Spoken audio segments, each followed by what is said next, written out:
تنصروا الله ينصركم ويثبت أقدامكم.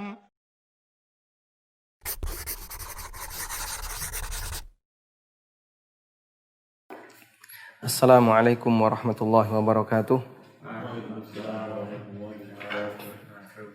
Alhamdulillahi rabbil alamin. Wassalatu wassalamu ala ashrafil mursalin wa ala alihi wa sahbihi ajma'in. Wa ashhadu an la ilaha illallah wahdahu la syarikalah wa ashhadu anna Muhammadan abduhu wa rasuluh sallallahu alaihi wa ala alihi wa sahbihi wa sallama tasliman katsira wa ba'du. Kita masih di bab tentang zakat. Dan terakhir yang kita baca adalah nisab untuk emas dan perak. Terakhir nisab emas dan perak, betul? Wa nisabudz zahab 20 mithqal. Satu mithqal berapa? Satu mithqal sama dengan? Satu mithqal itu sama dengan? Satu dinar. Sehingga 20 mithqalan artinya 20 dinar. 20 dinar kalau digramkan itu kurang lebih 85 gram. Maka di sana ada zakat rubu'un usyur, 1/40, yaitu setengah mithqal atau setengah dinar. Wa fi ma zada bihisabihi. Kemudian berikutnya adalah wala tajibu fil hulliyil mubahi zakatun. Tidak ada kewajiban untuk al-hulli al-mubah, perhiasan yang mubah. Tidak ada kewajiban zakat untuk perhiasan yang mubah. Yang dimaksud dengan perhiasan yang mubah adalah perhiasan yang boleh digunakan manusia. Seperti perak bagi laki-laki, cincin perak, atau emas bagi perempuan, baik yang bentuknya kalung maupun yang lainnya. Ada sebuah hadis yang diriwayatkan oleh Ad-Daruqutni secara marfu' dan Al-Baihaqi secara mauquf dari Jabir radhiyallahu anhuma, dari Jabir bin Abdullah radhiyallahu anhuma, Rasulullah sallallahu alaihi wasallam bersabda, la zakata fil hulli. Tidak ada zakat untuk perhiasan. Hadis ini juga diriwayatkan oleh Al-Baihaqi dalam Kitabuz Zakat di bab man qala la zakata fil hulli. Dan diriwayatkan oleh Al-Baihaqi dengan redaksi yang semisal dari Ibnu Umar, Aisyah, Asma, dan Anas radhiyallahu anhum. Berikutnya adalah nisab az-zuru' wath thimar. Nisab untuk zuru' dan thimar. Zar'un jamannya zuru'un, itu adalah pertanian yang menghasilkan biji-bijian untuk bahan makanan. Seperti gandum, beras, terus apa lagi? Jagung.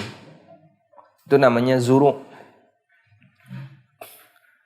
Dan biasanya usia tanaman zira'ah itu pendek. Mungkin hanya 4 bulan, bahkan bisa 3 bulan.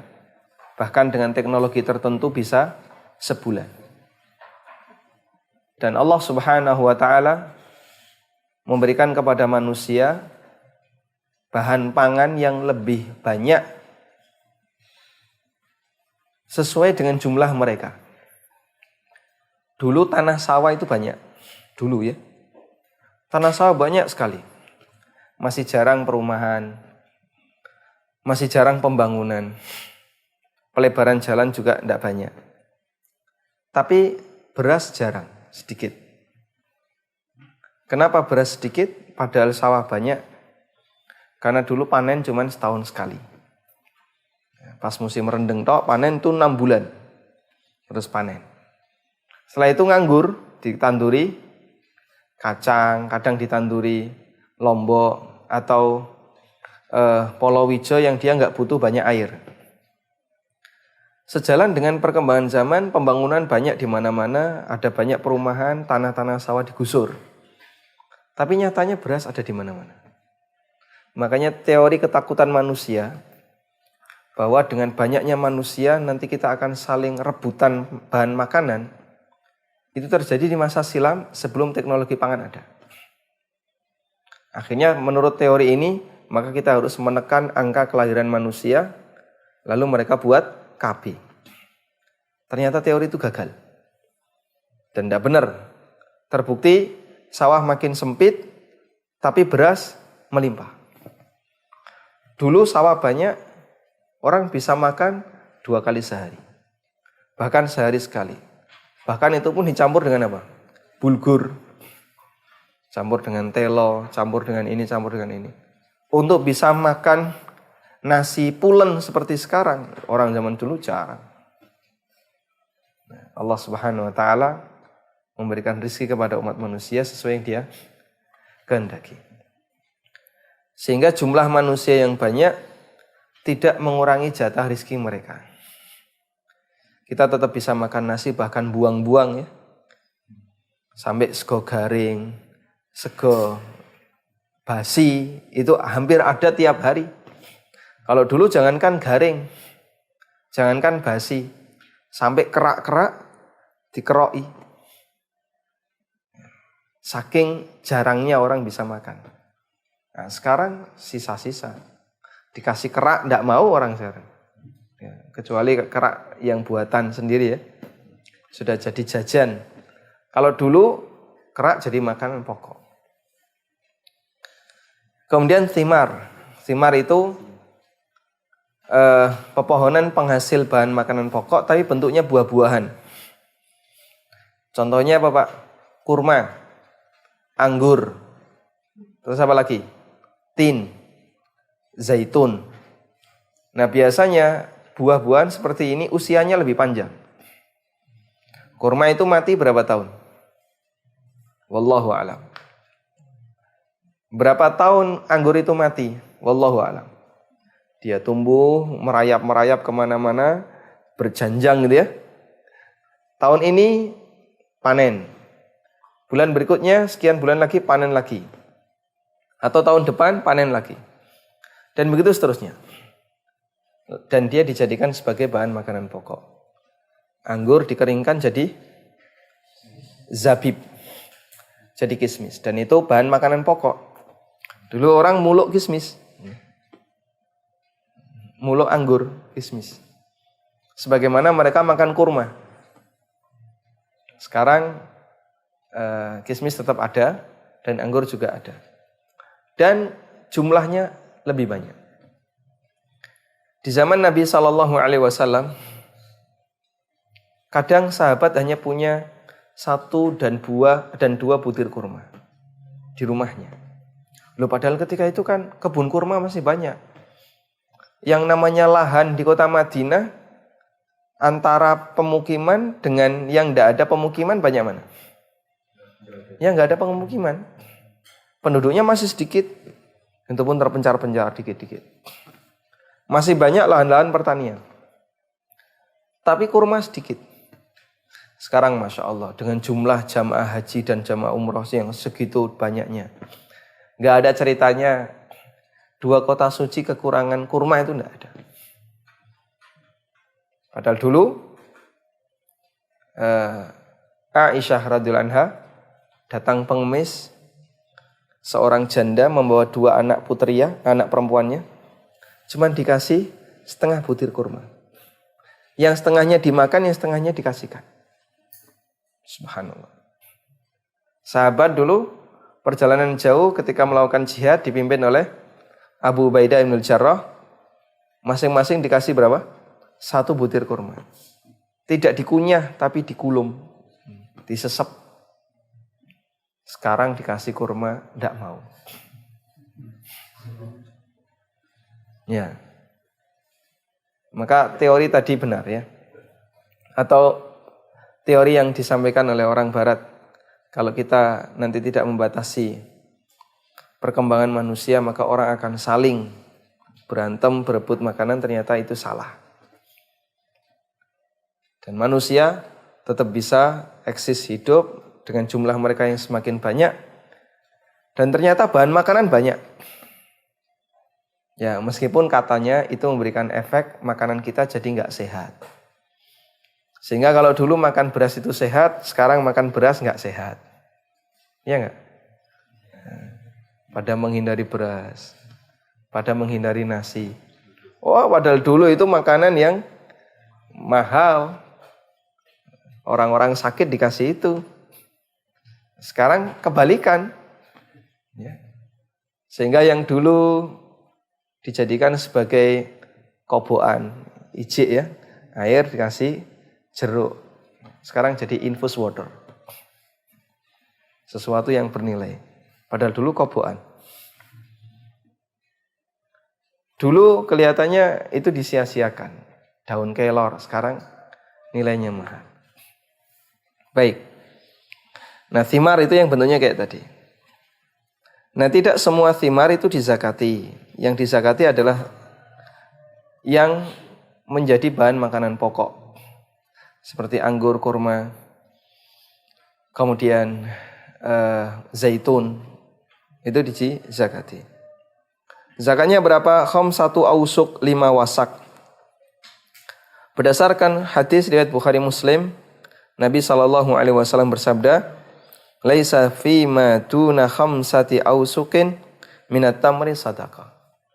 Tidak ada kewajiban zakat untuk kurma yang di bawah 5 wasak. Sehingga minimal harus 5 wasak. Dalam riwayat Muslim ada tambahan laisa fi habbin wala tamrin. Tidak ada kewajiban zakat untuk biji-bijian maupun kurma hatta yablugha khamsata ausuk. Sampai mencapai 5 wasak. Zada Ibnul Hibban, dalam riwayat Ibnul Hibban ada tambahan wal wasaku situna sa'an, dan 1 wasak itu sama dengan 60 sa'. Berarti 5 wasak sama dengan 300 sa'. Nah, 1 sa' berapa? 1 sa' adalah berapa? 2,5 kilogram. Yang itu wahia, yang itu kalau dikonversi pakai takaran yang ma'ruf di abad 56 Hijriah, itu nilainya adalah 1.600 ritel. Ya. Alfun wasitu mi'ati rotlin, 1.600 ritel Iraqi. Ini SI masa silam, Satuan Standar Internasional di masa silam. Untuk takaran itu pakai rotel. Nah, sekarang berapa itu wallahu a'lam. Kalau di sini dinyatakan oleh Syekh Dr. Mustafa Dibbugha wa tusafil an bil wazni 750 kg. Dan sekarang kurang lebih sama dengan 750 kilo. Tapi 750 kilo itu ngitungnya dari sok, bukan ngitungnya dari rotel. Rotel ini udah hilang. Ini satuan yang hilang. Orang nggak pakai lagi, dan konversinya berapa juga jarang diketahui ya. Berarti tradisi itu bisa berubah.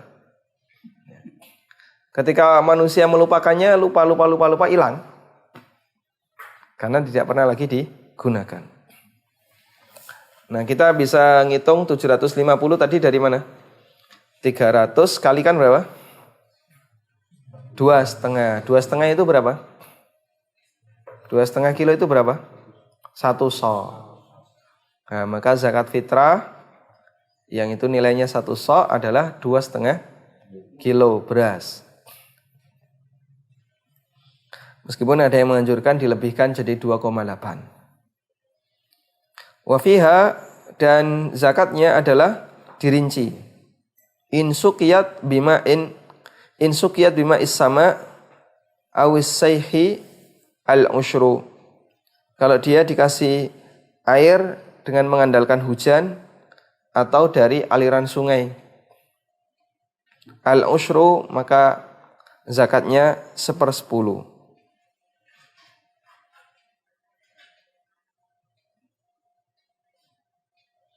As-sayh mananya adalah al-ma'ul jari ala wajhil ardi munassaban min jabalin au nahrin azim. Air yang mengalir di permukaan bumi, yang dia turun dari pegunungan atau dari sungai-sungai yang besar.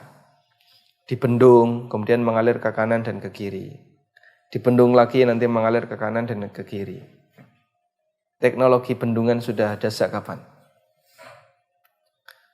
Sejak masa silam. Yang Allah ceritakan dalam Al-Quran, Sailul Arim, ada bendungan Arim. Kemudian bendungan ini jebol sampai terjadi banjir yang sangat deras, menenggelamkan daerah Yaman. Allah ceritakan di surat apa itu? Di surat Saba ya. Wa baddalnahum bi jannataini dawatai ukulin khamtin. Dulu kebunnya bagus, rindang, buah-buahnya bagus. Akhirnya ketika bendungan ini jebol, kemudian kampungnya banyak yang rusak, Allah ganti kebunnya mati. Yang tumbuh tinggal buah-buahan yang pahit, wasidrin qalil, dan sedikit dari bidara. Enggak, dulu mereka makan anggur, sekarang makan bidara.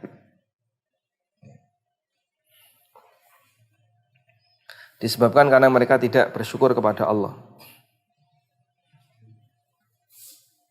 Dan inilah kuasa Allah Ta'ala. Makanya Allah Ta'ala sering menyebutkan dalam Al-Quran, bagian dari nikmat Allah adalah mujriyas sahab. Dia zat yang mengendalikan awan.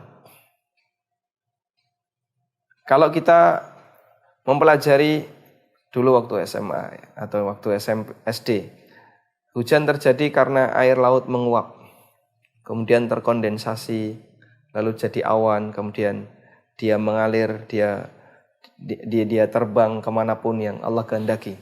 Lalu di sana turun hujan. Coba kita bisa bayangkan, andai kan nggak terjadi siklus seperti ini, berapa energi yang dibutuhkan manusia untuk mengangkat air laut ke atas gunung, untuk mengangkat air sungai ke atas gunung. Manusia tidak bisa melakukan itu, Allah Subhanahu wa Ta'ala yang melakukannya. Ya. Sehingga Allah kirim air itu dari permukaan bumi yang paling rendah, yaitu lautan, kemudian jadi awan, terus dikirim ke atas gunung. Nah, kita bisa menikmati dari alirannya. Kita juga bisa menikmati dengan cara dibor, di bawahnya ada.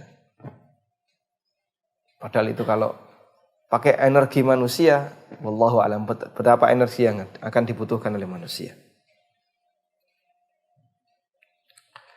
Wa in suqiyat bidulab. Dan kalau dikasih pangeran dengan dulab atau nadhin, dulab itu berarti menggunakan tenaga manusia untuk pengairannya. Pakai kincir, tapi digerakkan oleh angin atau oleh manusia. Namanya dulab. Au nadhin atau pakai onta. Atau istikhraj bi'alatin min bi'rin, atau dikeluarkan dari sumur dengan menggunakan alat atau semacamnya, maka zakatnya adalah nisful usyur, setengah 1/10. Berarti berapa?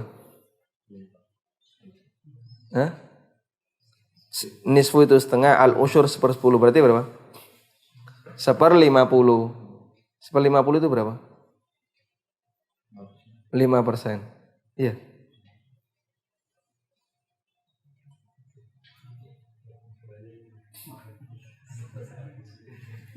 Kalau usyur 1/10, setengahnya usyur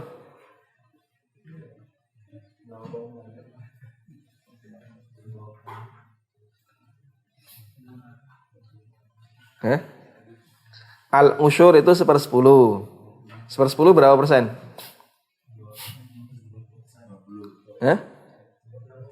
1/10 berapa persen? 10%. Kalau setengah dari 1/10, 5%. 1/50 kan 5%. Iya. Nah, antara 5% dan 10% ini sebenarnya rentang. Artinya apa? Bisa saja di pertengahannya.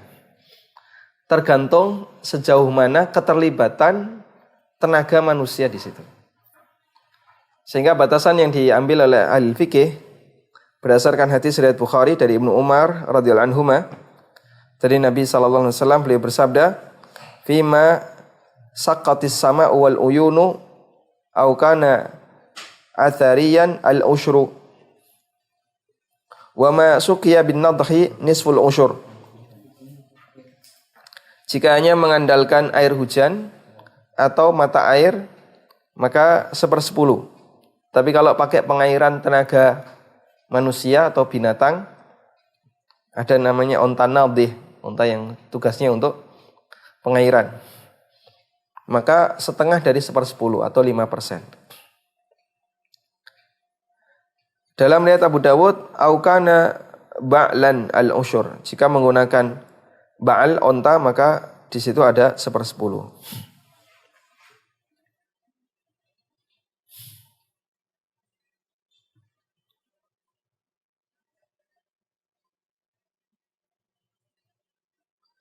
Dalam riwayat Muslim, Nabi SAW bersabda, "Fima saqqatil anhar," jika dia dialiri sungai, atau al-ghaim, atau mengandalkan hujan, al-ushur, maka kewajiban zakatnya 1/10. Wa fima suqiya bisaniyah, dan kalau dia diairi dengan as-saniyah, as-saniyah maknanya adalah ma yustakhraju biwasitati hilma minal bir, alat yang digunakan untuk mengambil air dari sumur, namanya as-saniyah, pompa. Maka zakatnya adalah 5%. Wa tukhraju zakatu thimar ba'da ma yusbihul inab zabiban warrud tamran warrad butamran wa zakatu zuru' indal husuli 'alaiha. Dan zakat buah-buahan itu dikeluarkan setelah kering. Kalau anggur setelah jadi zabib, sedangkan kalau kurma setelah jadi tamar. Sedangkan zakatuz zuru', maka dia dikeluarkan ketika panen, bukan nunggu kering. Zakatuz zuru' dikeluarkan ketika panen, bukan nunggu kering. Sebagaimana firman Allah Ta'ala, wa atu haqqahu yauma hasadi. Tunaikan zakatnya pada hari panen. Sehingga ketika panen langsung dikeluarkan. Bukan dijemur dulu ya. Beda perlakuan antara thimar dan zuru. Kalau thimar tadi apa? Tunggu kering dulu. Kalau zuru, nunggu panen. Ketika panen. Baik. Tadi antara 5 dan 10 menimbang keterlibatan manusia. Semakin banyak keterlibatannya, maka semakin mendekati ke 5. Dan ketika keterlibatannya maksimal, ini dari sumber-sumur pengairannya, pupuk, beli, maka nanti cukup dikeluarkan 5%. Tapi kalau banyak keterlibatan alam, dikeluarkan 10%. Tayyib. Kalau gabungan dikeluarkan 7,5%. Tergantung besar dan kecilnya keterlibatan manusia dan alam dalam proses panen bahan makanan. Nah, pasal berikutnya adalah zakat perdagangan. Ini Yufid bakul buku dan merchandise, kemudian alat-alat yang lainnya. Itu zakatnya kira-kira ngitungnya gimana? Kata beliau, wa tuqawwam, dan dihitung urudut tijarah, harta dagangan, inda akhiril haul, di akhir haul. Harta dagangan itu ada mengikuti zakat mal, sehingga ngitungnya di akhir haul. Lalu tuqawwam dihitung pakai qimah, pakai nilai. Dinilai dia ya. Itu dengan menggunakan harga berapa? Bimasturiyat bihi, dengan harga beli, bukan harga jual. Perusahaan ini kulaknya berapa? atau toko ini kulak barangnya berapa. Lah kulak barang itu antara dulu dengan sekarang bisa jadi beda. Misalnya ada counter HP ya. Dia kulaan HP. Selama berjalan 1 tahun ya ada yang laku, kulak lagi laku sehingga HP keluar masuk. Pas di bulan ini mau ngitung zakat. Nah, sisa HP berapa? Sekian. Baik, sisa HP sekian ini tolong kamu hitung. Ngitungnya gimana? Pakai harga kulak HP saat ini. Bukan HP dulu. Nah, setelah dihitung, ternyata ada kenaikan. HP-HP ini harganya naik. Maka pakai harga kenaikan. Kalaupun terjadi penurunan ya diikuti harga penurunan. Kenapa nggak pakai harga jual? Misalnya HP 1 harganya 3 juta, harga jualnya 3,5, berarti 500. Kenapa kau nggak pakai harga jual? Karena dalam harga jual di situ ada apa, Pak? Ada apa? Keuntungan. Dan keuntungan itu belum jadi duit kita. Kenapa? Karena belum laku. Tapi ini calon duit kita jika laku. Karena itu kenapa dia nggak dihitung? Karena belum jadi harta kamu. Oh, belum laku. Sehingga yang dihitung bukan harga jual, tapi harga kulak. Paham ini ya? Ini cara ngitung zakat mal. Atau zakat perdagangan. Makanya orang yang dia berdagang, nanti setiap tahun harus melakukan stock opnam. Dia periksa stok-stok yang ada, kemudian nanti ditentukan berapa harganya masing-masing, total nilai di situ berapa. Itu namanya stock opnam. Nah, setelah dilakukan stock opnam, maka yang dizakati adalah mengacu kepada harga kulak saat mau zakat. Wa yukhraju min dzalika rubu'ul usyri, dan dikeluarkan dari zakat perdagangan itu 1/40. 1/40 berapa? Berapa, Tri?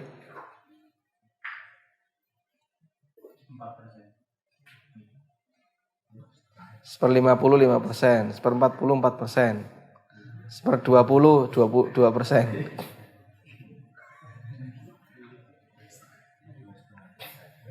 2,5%.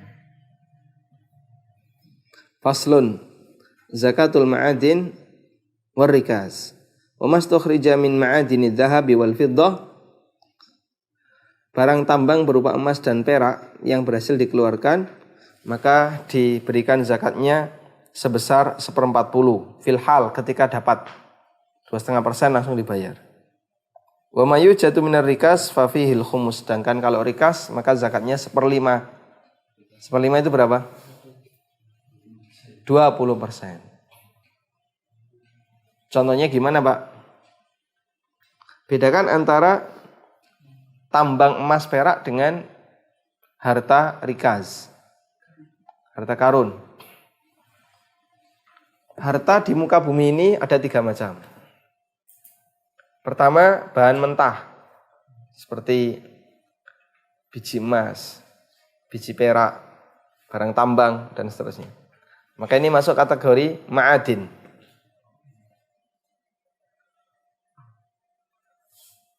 Dan siapapun yang memiliki tanah, maka dia memiliki apa yang ada di bawahnya.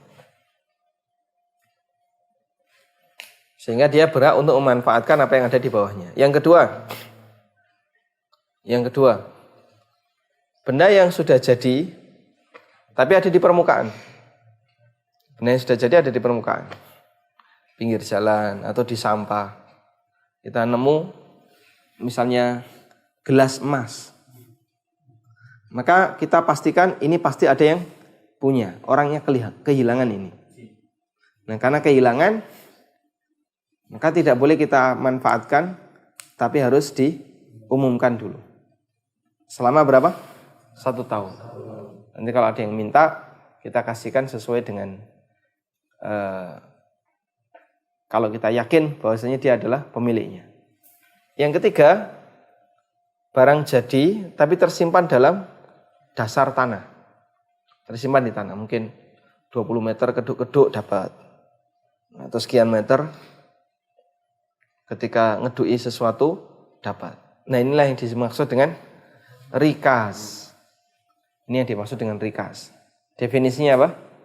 Harta korun. Hingga dia ketika ditenggelamkan itu hartanya meluber kemana-mana. Sampai tekan Indonesia. Itu menurut anggapan masyarakat kita. Makanya setiap kali menemukan benda berharga, ini milik korun. Disebut harta korun. Nah, untuk rikas, maka zakatnya adalah 1/5. Sehingga kalau ada pertanyaan, minyak itu dizakati atau tidak? Gas bumi. Minyak bumi, gas bumi. Yang dizakati uangnya, bukan minyaknya. Kenapa? Dia tidak masuk ma'adin.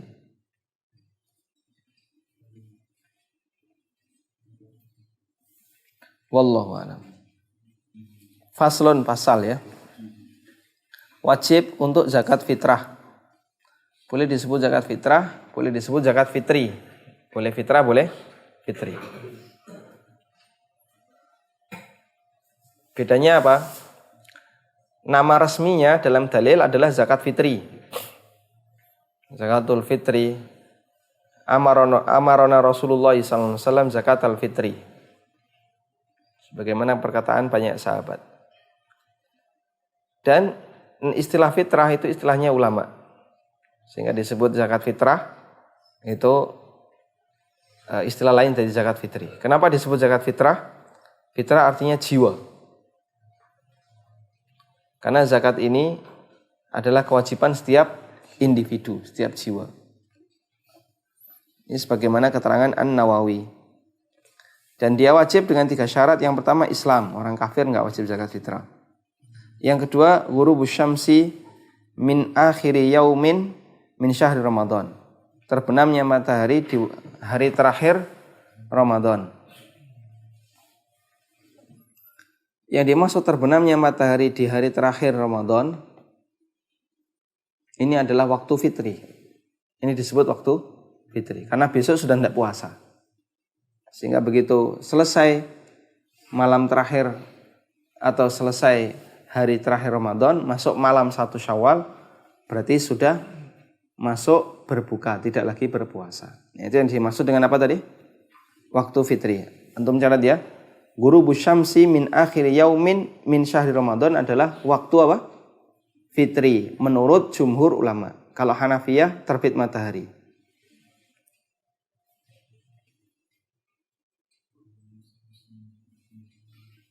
Yang ketiga adalah wujudul fadli an qutihi wa quti iyalihi fi dzalikal yaum. Dia punya sisa makanan untuk dirinya dan keluarganya di hari itu. Nah, kenapa di sini harus ada ghurubus syamsi? Maksud beliau kayak gini ya. Jika ada orang yang, jadi waktu fitri tadi kapan? Terbenamnya matahari di hari terakhir Ramadan. Jika ada bayi yang lahir, itu kan berarti masuk waktu maghrib ya. Jika ada bayi yang lahir setengah jam setelah adzan maghrib, apakah dia wajib dizakati fitrah? Tidak. Kenapa? Waktu matahari tenggelam, dia belum ada. Yang kedua, jika ada orang yang meninggal dunia 10 menit sebelum masuk waktu fitri, apakah dia kena kewajiban zakat fitri? Tidak, karena dia sudah tidak ada waktu matahari itu tenggelam. Nah, itu batasannya waktu fitri. Nanti untuk menentukan apakah orang ini wajib zakat atau tidak. Kemudian yang ketiga adalah wujudul fadli, adanya sisa dari makanannya dan makanan untuk keluarganya fi dzalikal yaum pada hari itu.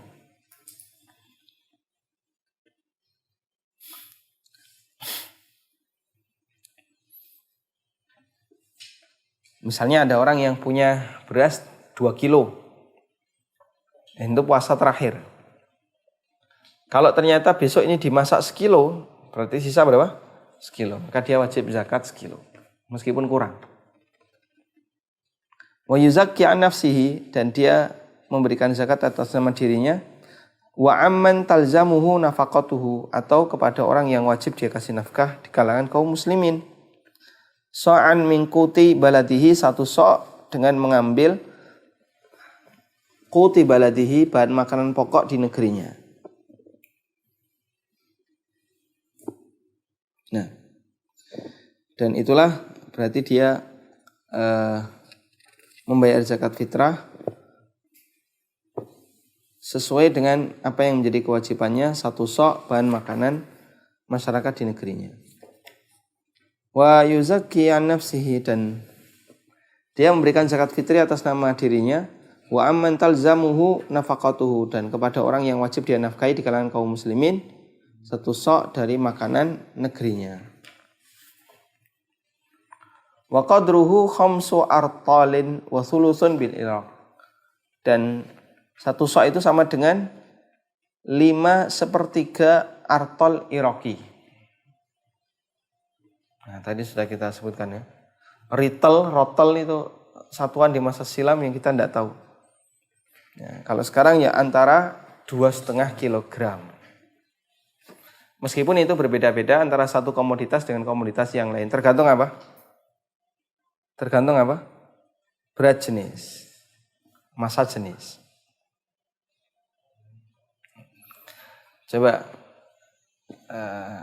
antum ya Syekh Suja. Besi sekilo dengan kapas sekilo berat mana? Sama. Loh, besi sama kapas kok sama? Besi sekilo dengan kapas sekilo berat mana? Sama. Ini pertanyaannya yang mencoba ya. Tapi kalau besi seember dengan kapas seember berat besi. Paham ya? Besi sekilo dengan kapas sekilo gede mana? Gede kapas. Nah sekarang satu gantang kurma dengan satu gantang beras berat mana?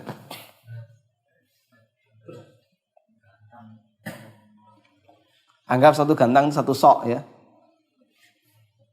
Berat mana? Sama. Iya. Pernah nimbang? Satu sok itu kan sama volumenya. Belum tentu sama beratnya. Beras Mesir itu gede-gede. Dan ketika para ulama menjelaskan ini pakai standar Mesir. Nah, itu kalau di Indonesia, beras Indonesia berapa? Belum ada orang yang melakukan penelitian. Dulu seingat saya ada salah satu mahasiswa ya mau meneliti tentang SI, Satuan Internasional, sok dan mut. Itu kalau diukur jadi volume sekarang itu berapa? Ya, sementara ini hanya sifatnya prediksi, ya, kurang lebih sekian. Nah, nanti kalau kita bisa membuat itu, Yufid jual insya Allah laku. Gantang satu sok untuk nakar zakat fitrah. Wah, itu laris insya Allah.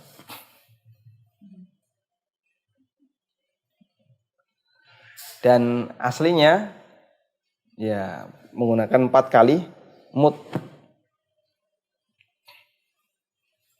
Karena itu ulama beda pendapat dalam masalah ini. Faslun tentang masarifuz zakat. Siapa saja orang yang berhak menerima zakat. Ada 8 golongan yang diistilahkan dengan 8 asnaf. Yang diistilahkan dengan 8 asnaf. Al-asnafu tsamaniyah wa tudfa'u zakatu ilal asnafi tsamaniyah. Zakat itu diserahkan kepada 8 golongan yang disebutkan oleh Allah Ta'ala dalam kitabnya, yaitu surat At-Taubah ayat 60. Sebagai jawaban dari Allah untuk apa? Tuduhan orang munafik yang mereka mengatakan Nabi SAW telah mengambil zakat, memanfaatkan zakat. Itu tuduhan orang munafik. Lalu Allah Subhanahu wa taala jelaskan, innamas shadaqatu lil fuqara'il masakin, dan seterusnya. Sampai ada 8 orang. 8 di sini nggak ada anak yatim, nggak ada janda. Karena 2 manusia ini, kenapa nggak ada? Belum tentu dia miskin. Bisa jadi dia kaya. Kemudian dari 8 ini, kita coba perhatikan. Ada yang dikasih huruf li. Ada yang depannya huruf fi. Coba kita baca ya. 4 pertama menggunakan kata depan li. 4 yang kedua menggunakan kata depan fi. Innamas shadaqat, sesungguhnya zakat itu lil fuqara wal masakin wal amilin 'alaiha wal muallafati qulubuhum. Ini pakai li semuanya. Kemudian wa fir riqab. Allah tidak katakan walir riqab, tapi fir riqab. Wa fir riqab wal gharimin wa fi sabilillah wa ibnis sabil. Kenapa pakai fir riqab? Yang satunya pakai li. Nah, itu perbedaan dalam masalah hak milik. Kalau fakir, miskin, amil, dan mu'allaf ketika dapat zakat itu jadi milik dia 100%. Nah, silakan kamu nikmati bebas. Sedangkan untuk mu'allaf, sedangkan untuk gharimin, untuk fisabilillah, untuk riqab dan ibnu sabil itu pakai fi. Kenapa? Karena hanya boleh ngambil secukupnya.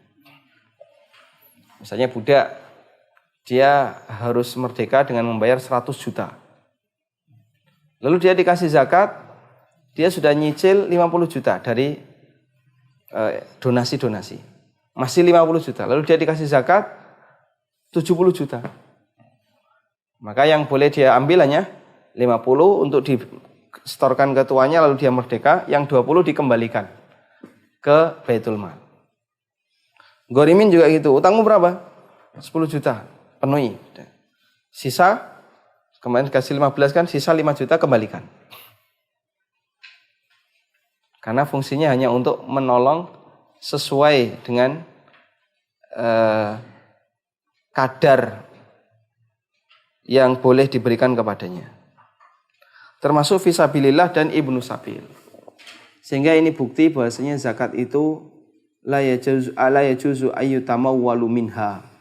Tidak boleh dijadikan sebagai sumber mata pencaharian. Sehingga amil dapat tapi secukupnya. Dia harus kerja di tempat yang lain. Ditambahi oleh kas negara. Fisabilillah, ibnu sabil juga seperti itu. Wa ila man yujadu minhum, kepada orang yang dijumpai di kalangan mereka. Wala yaqtasiru ala aqalla min thalathatin min kulli sinfin illal amila. Dan tidak membatasi kurang dari tiga jenis, 3 kelompok penerima zakat kecuali amil.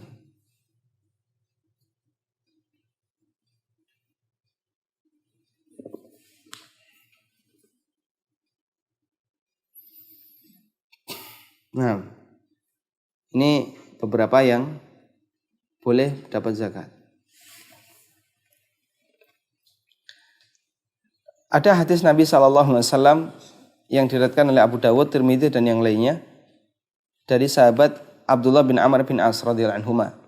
Nabi SAW bersabda, "La tahillu sadaqatu li ghaniyyin wala li dhi mirratin sawiyyin."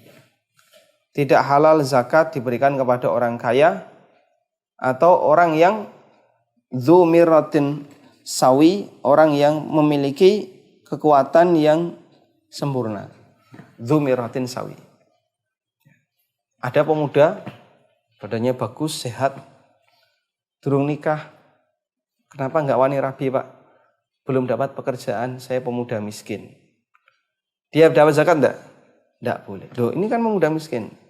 Pemuda miskin bisa nyambut gawe. Dia enggak boleh dapat zakat. Tapi berbeda kalau dia sudah berkeluarga. Sudah kerja, tapi tetap nggak cukup dapat zakat. Ini kan masih muda suaminya, meskipun muda punya anak atau bahkan belum punya anak tetap zakat. Tetap dapat zakat. Karena dia orang miskin, keluarganya yang miskin. Istrinya perlu dikasih nafkah. Anaknya perlu dikasih nafkah. Sehingga dia berhak dapat zakat.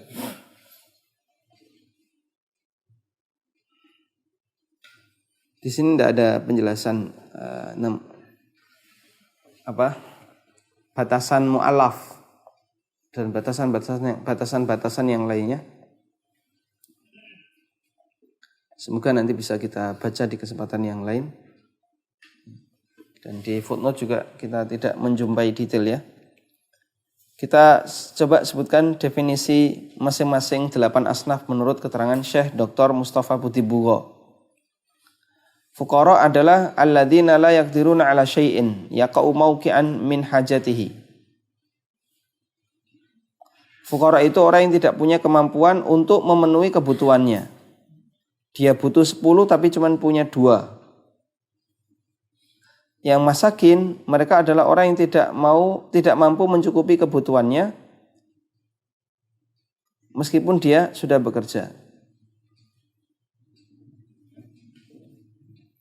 Sehingga bedanya fuqara dan masakin, kalau fuqara lebih parah dibandingkan miskin.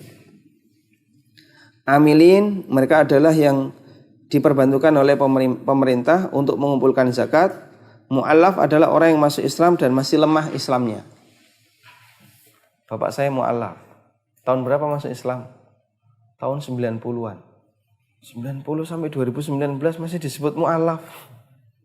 Bukan mu'allaf lagi. Nanti kalau itu mu'allaf, Abu Bakar mu'allaf, Umar mu'allaf, Utsman mu'allaf, mu'allaf semua. Karena mereka masuk Islam. Bukan Islam dari awal. Utsman masuk Islam melalui Abu Bakar. Umar masuk Islam dengan, mungkin kita pernah dapat ceritanya ya. Meskipun dipermasalahkan tentang keabsahannya. Dan para sahabat yang lain. Tapi mereka tidak mu'allaf. Sudah berapa lama masuk Islam? Ya kurang lebih 5 tahun. Kayak gini kok masih mu'allaf? Disebut mu'allaf itu ketika Islamnya lemah. Wafir rikob, budak rikob. Kemudian fungsi zakat untuk rikob itu apa? Membebaskan dirinya. Setelah bebas dia bisa kerja, nggak dikasih zakat lagi. Kemudian adalah al-gharimin, yaitu al-madinin walaysa ladaihim wafa'an dainahum. Orang-orang yang kena utang dan dia nggak punya uang untuk melunasi utangnya. Berikutnya sabilillah, mereka adalah al-ghuzat difa'an anil Islam. Orang-orang yang berperang dalam rangka untuk membela Islam.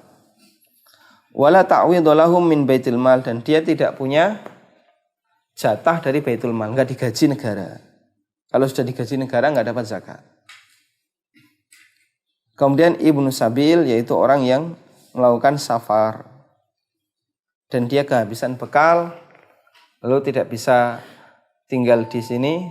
Saat yang sama dia juga nggak bisa pulang, maka dia berhak untuk dapat zakat sesuai dengan nilai biaya transport pulang.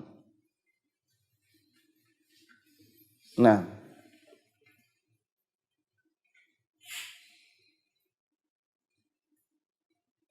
wallahu a'lam. Di sini ada penjelasan terakhir yang saya tidak paham dan ini juga nggak ada ya keterangannya.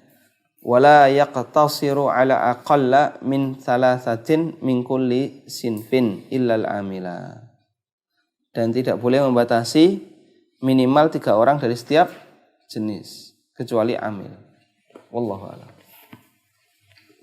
Dalilnya juga kita nggak tahu. Nah,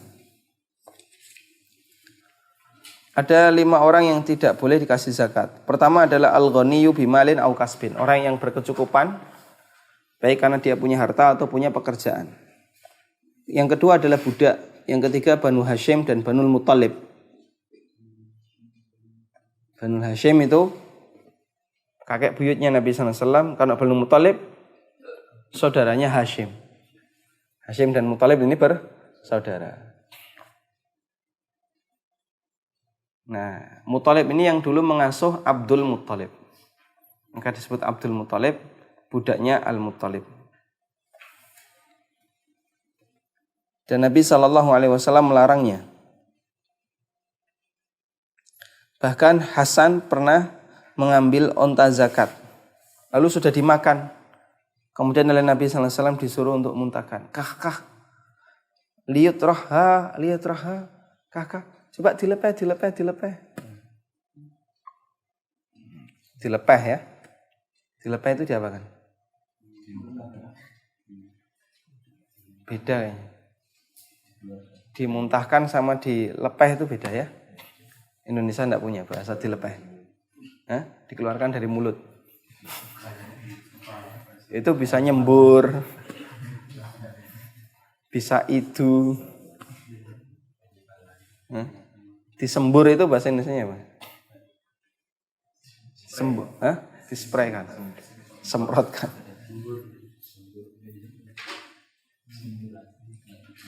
Wal kafiru, dan tidak boleh diberikan kepada orang kafir.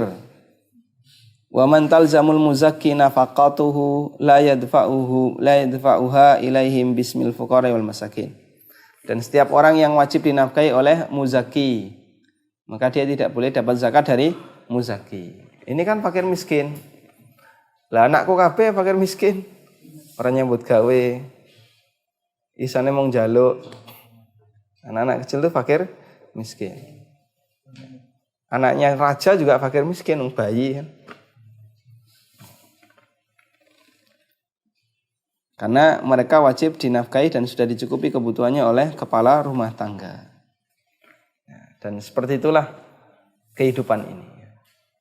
Allah Subhanahu wa taala buat seperti itu. Ada kepala rumah tangga yang dia bertanggung jawab untuk carikan nafkah. Di saat yang sama dia punya kuasa. Yang lain kalau mau sesuatu izin ke dia dan seterusnya. Wallahu taala alam.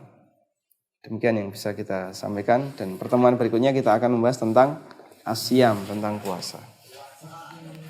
Wassallallahu ala nabiyyina Muhammadin wa ala alihi wa sahbihi wasallam. Wa akhiru da'wana alhamdulillahi rabbil alamin. Subhanakallahumma wa bihamdika asyhadu an la ilaha illa anta astaghfiruka wa atubu ilaik. Wassalamualaikum warahmatullahi wabarakatuh.